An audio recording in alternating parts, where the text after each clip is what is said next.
Irmãos, graça e paz. É do conhecimento dos irmãos, lá o texto de Êxodo 32, que fala que Moisés tinha subido ao monte, né?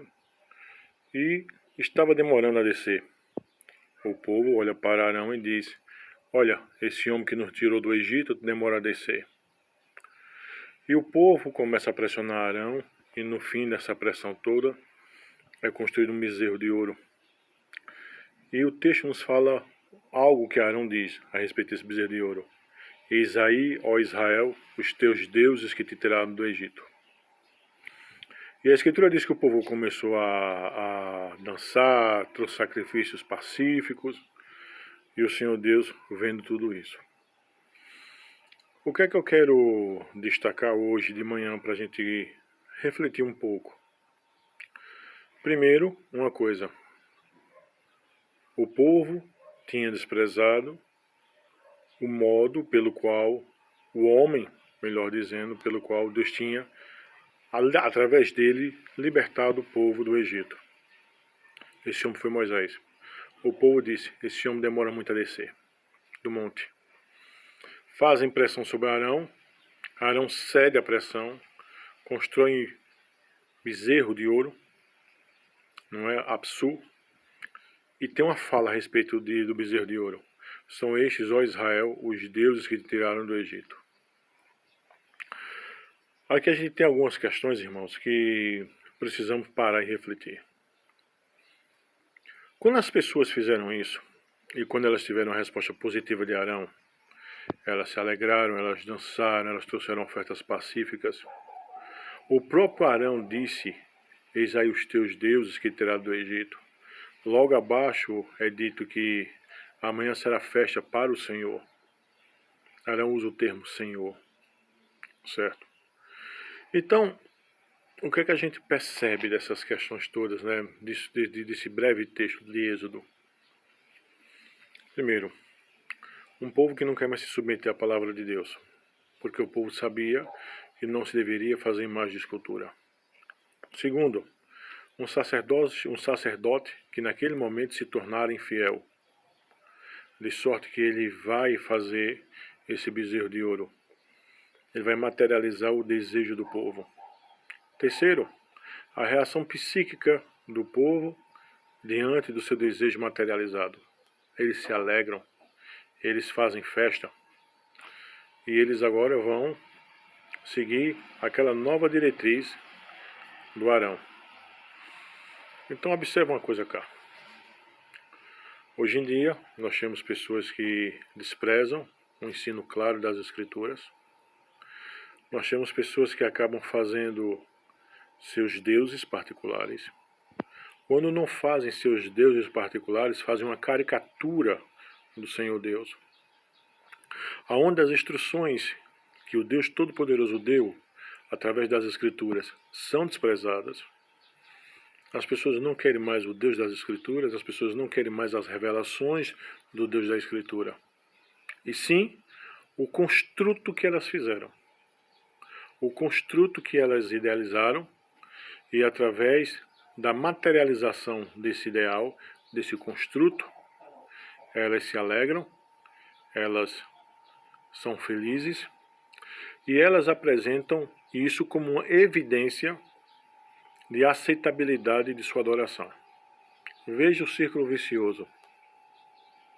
Elas constroem, elas se alegram porque têm o seu ideário, não é? O seu ideal materializado. Elas agora se alegram e elas oferecem essa alegria, elas oferecem tudo isso que elas estão vivenciando como evidência da veracidade do discurso delas. Só que quando a gente para um pouquinho, a gente analisa da seguinte forma. O que dá veracidade ao discurso é a minha resposta psicológica? O que daria veracidade àquele evento de Êxodo 32 era o fato de que as pessoas pediram, Arão realizou, e agora elas estão alegres, elas estão dançando, elas estão rodopiando, elas estão pulando.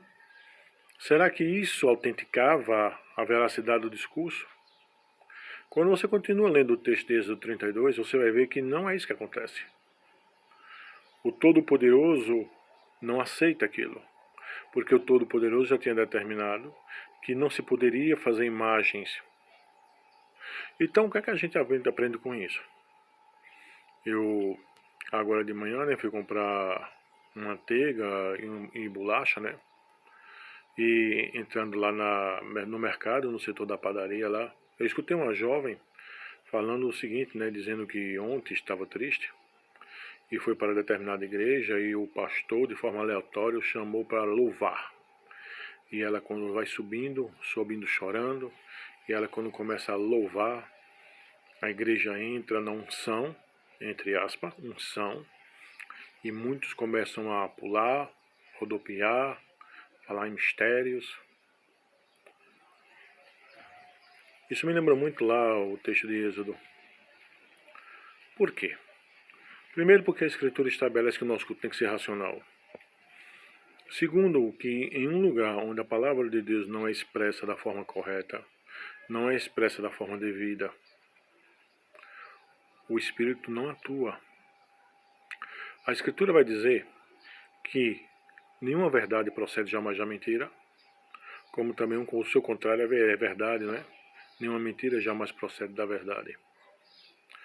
Então, se eu estou ofertando ao Senhor algo que o Senhor não determina, algo que fere a sua instrução, eu não posso oferecer minha evidência de ter a minha rebeldia materializada como evidência clara de que Deus está aceitando aquilo.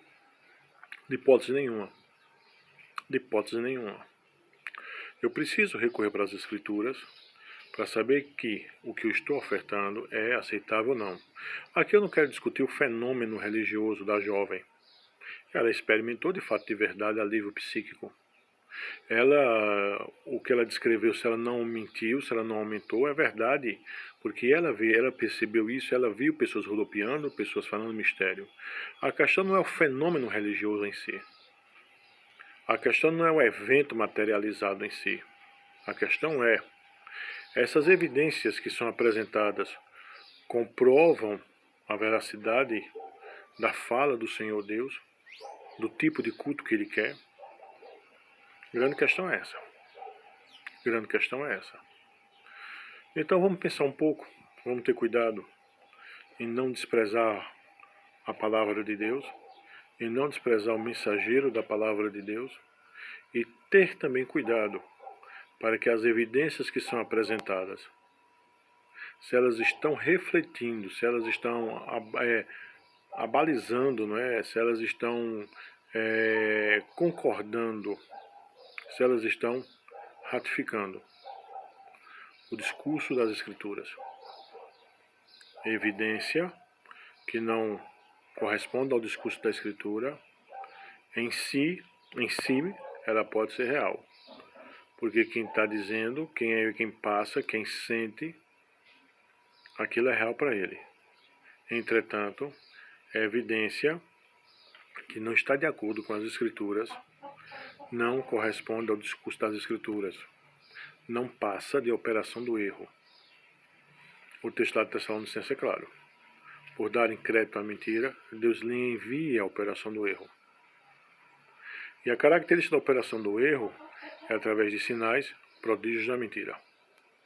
E o texto é bem claro, porque não creram, não amaram a verdade. Que Deus nos ajude a termos discernimento das coisas.